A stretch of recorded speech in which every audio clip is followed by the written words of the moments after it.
नमस्कार दोस्तों, स्वागत है आपका एक बार फिर से हमारे YouTube चैनल पटना वाले गुरुजी में, जहां पे मिलता है आपको शिक्षा विभाग से संबंधित तमाम अपडेट की जानकारी। इसलिए वीडियो को अंत तक देखें दोस्तों, कोई भी न्यूज आपके लिए इम्पोर्टेंट हो सकती है।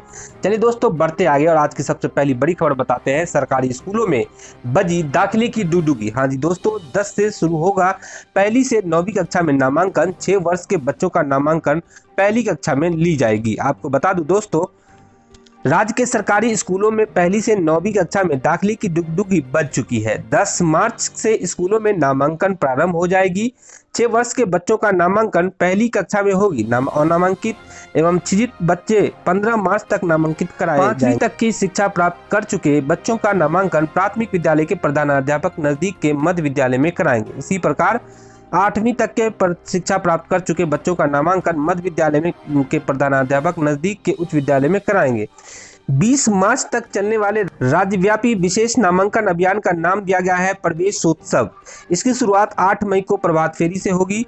इसमें आंगनबाड़ी सेविका, जीविका दीदी एवं शिक्षा सेवकों की सक्रिय भागीदारी होगी। इस बाबत समाज कल्याण विभाग के अपर मुख्य सचिव अतुल प्रसाद, शिक्षा विभाग के प्रधान सचिव संजय कुमार एवं ग्रामीण विकास विभाग के प्रधान सचिव अरविंद चौबे के संयुक्त हस्ताक्षर से सभी जिलाधिकारियों को निर्देश के साथ गाइडलाइन जारी किए गए हैं।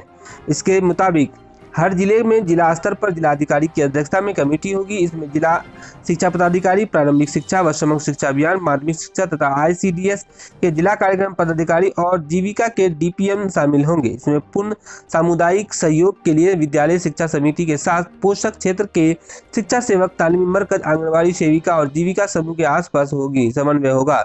यह जिम्मेदारी प्रधानाध्यापक की होगी। प्रवेश उत्सव के प्रचार प्रसार के लिए प्रभात फेरी, माइकिंग, साइकिल रैली, कला जत्था एवं सोशल मीडिया के माध्यम से गांव टोले के हर घर तक जागरूकता अभियान चलाया जाएगा। 8 मार्च की प्रभात फेरी में बच्चों, अभिभावकों, स्थानीय समुदाय, शिक्षक, टोला सेवक, तालीमी मरकज के शिक्षा स्वयंसेवी, आंगनबाड़ी सेविका की भागीदारी होगी। 6 वर्ष के बच्चे पहली कक्षा में नामांकन के लिए आंगनबाड़ी सेविका, जीविका दीदी एवं शिक्षा सेवक उन्हें विद्यालय लाने में सहयोग करेंगे। 16 मार्च को विद्यालय शिक्षा समिति की बैठक होगी, जिसमें किसी भी कारण से नामांकन से छूट गए बच्चों की पहचान सुनिश्चित कर उनके दाखिले के लिए समुदाय से संपर्क किया जाएगा। इसकी मॉनिटरिंग जिला शिक्षा पदाधिकारी करेंगे। जिला स्तर पर विद्यालयवार नामांकन का लक्ष्य होगा। 20 मार्च के बाद प्रधानाध्यापक यह प्रमाण पत्र देंगे कि उनके विद्यालय के पोषक क्षेत्र में कोई भी बच्चा अनामांकित नहीं है। 9वीं कक्षा में दाखिले के लिए SLC जरूरी होगी। उसके नीचे की कक्षाओं में अभिभावक के घोषणा पत्र के आधार पर उम्र सापेक्ष कक्षा में नामांकन लिया जाएगा। चलिए दोस्तों, बढ़ते आगे और अगली खबर बताते हैं आपको। अगली जो खबर आ रही है, राज्य के अपग्रेड स्कूलों में प्रधानाध्यापक की बहाली के लिए नई नीति बन रही है। इस नीति के अंतर्गत जल्द ही नीति तैयार हो जाने पर परीक्षा लेकर इनकी बहाली होगी। सभी उत्क्रमित यानी कि अपग्रेड स्कूलों में केंद्रीय विद्यालय की तर्ज पर प्रधानाध्यापक होंगे। पूर्व के मध्य विद्यालय और अपग्रेडेशन के बाद के हाई स्कूल के लिए अलग अलग प्रभारी होंगे। एक प्रधानाध्यापक होंगे जो परिसर के दोनों स्कूलों में प्रशासनिक काम को देखेंगे। शिक्षा मंत्री विजय कुमार चौधरी ने यह घोषणा शुक्रवार को विधान परिषद में की। मंत्री कांग्रेस के प्रदेश अध्यक्ष मदन मोहन झा के अल्पसूचित प्रश्न का जवाब दे रहे थे। प्रश्न के बीच में केदारनाथ पांडे, नवल किशोर यादव और संजय कुमार ने भी हस्तक्षेप करते हुए पूरक प्रश्न पूछे। केदारनाथ पांडे ने केंद्रीय विद्यालय की तर्ज पर प्रधानाध्यापक की नियुक्ति की सलाह दी, तो दूसरे सदस्यों ने कहा कि अब तक इसके लिए कोई नीति नहीं थी। रामचंद्र पुरबे ने कहा है कि अपग्रेड स्कूलों में हाई स्कूल की जिम्मेवारी होगी, मिडिल स्कूल की प्राचार्य ही निभा रहे हैं।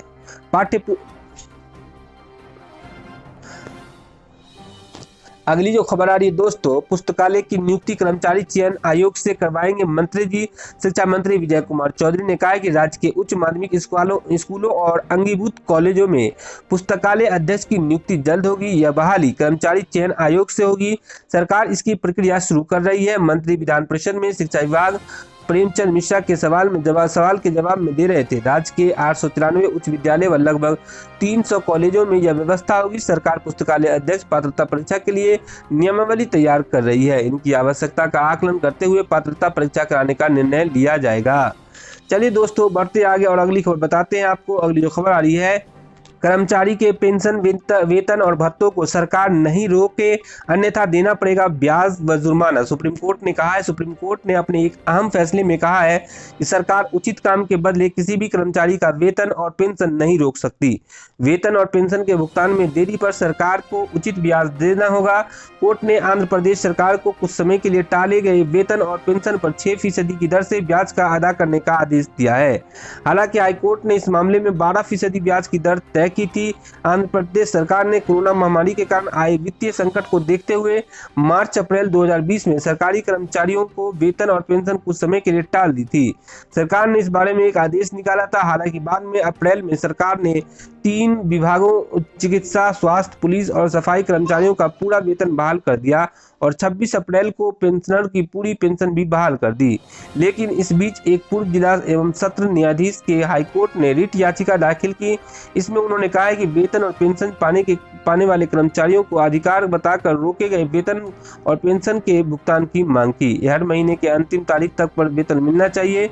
हाईकोर्ट ने इस जनहित याचिका पर विस्तृत आदेश पारित किया है। हाईकोर्ट ने कहा है कि आंध्र प्रदेश फाइनेंशियल कोड के अनुच्छेद 72 के मुताबिक सरकारी कर्मचारियों को हर महीने के अंतिम तारीख पर वेतन मिलना चाहिए। कहा कि पेंशन भी सिर्फ तभी रोकी जा सकती है जब कर्मचारी विभागीय जांच या न्यायिक प्रक्रिया में गंभीर कदाचार का दोषी हो, जो कि इस मामले में नहीं है। हाईकोर्ट ने कहा है कि वेतन पाना व्यक्ति को संविधान के अनुच्छेद 21 में मिले जीवन के अधिकार और अनुच्छेद 300A में मिले संपत्ति के अधिकार में आता है। हाईकोर्ट ने आंध्र प्रदेश सरकार को 12% ब्याज के साथ रोका गया वेतन और पेंशन अदा करने का आदेश दिया था। इस फैसले को आंध्र प्रदेश सरकार ने सुप्रीम कोर्ट में चुनौती दी थी। हालांकि राज्य सरकार ने सिर्फ ब्याज अदा करने के पहलू को ही चुनौती दी थी। वेतन रोकने पर राज्य सरकार ने दी थी ये दलील। राज्य सरकार ने सुप्रीम कोर्ट में दलील दिया कि सरकारी कर्मचारियों के वेतन और पेंशन टाले जाने का फैसला कोरोना महामारी के कारण आए वित्तीय संकट के चलते लिया गया था। आदेश जारी होने के बाद जल्द ही फ्रंटलाइन वर्कर का वेतन बहाल किया जाएगा। राज्य सरकार ने यह कदम अच्छे इरादे से उठाया था। ऐसे में ब्याज अदा करने का आदेश ठीक नहीं है। राज्य सरकार को देरी से हुए भुगतान पर 6% ब्याज देने का आदेश दिया। अगली खबर जो आ रही दोस्तों, मिड डे मील के नए मूल्य दर की राशि छात्रों के खाते में होगी ट्रांसफर। समग्र शिक्षा अभियान के तहत कार्यरत बिहार के प्रारंभिक स्कूलों के शिक्षकों के 2 महीने के वेतन भुगतान के लिए 1764 करोड़ रुपए बिहार शिक्षा परियोजना ने जारी किया है। इससे दिसंबर और जनवरी महीने का वेतन की राशि शिक्षकों को मिलेगी।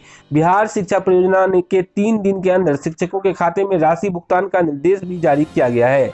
इधर मिड डे मील योजना के तहत करीब 72,000 सरकारी स्कूलों के विद्यार्थियों को 45 कार्य दिवस का खाद्यान्न और उसे पकाने पर होने वाले खर्च के पैसे मिलेंगे। इन 72,000 सरकारी स्कूलों में से 29,000 मिडिल स्कूल है, जबकि बाकी 43,000 प्रारंभिक कक्षा के हैं। इन स्कूलों के में बच्चों की संख्या करीब 1,66,00,000 है। बच्चों के बैंक खाते में ट्रांसफर होगा।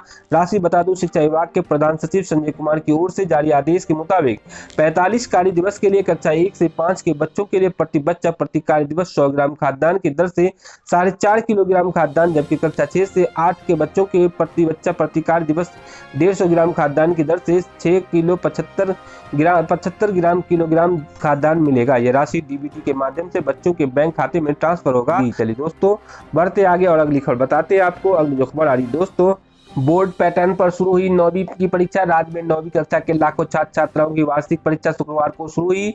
यह पहला अवसर है जब 9वीं कक्षा की वार्षिक परीक्षा बिहार विद्यालय परीक्षा समिति के प्रश्न पत्र से ली जा रही है।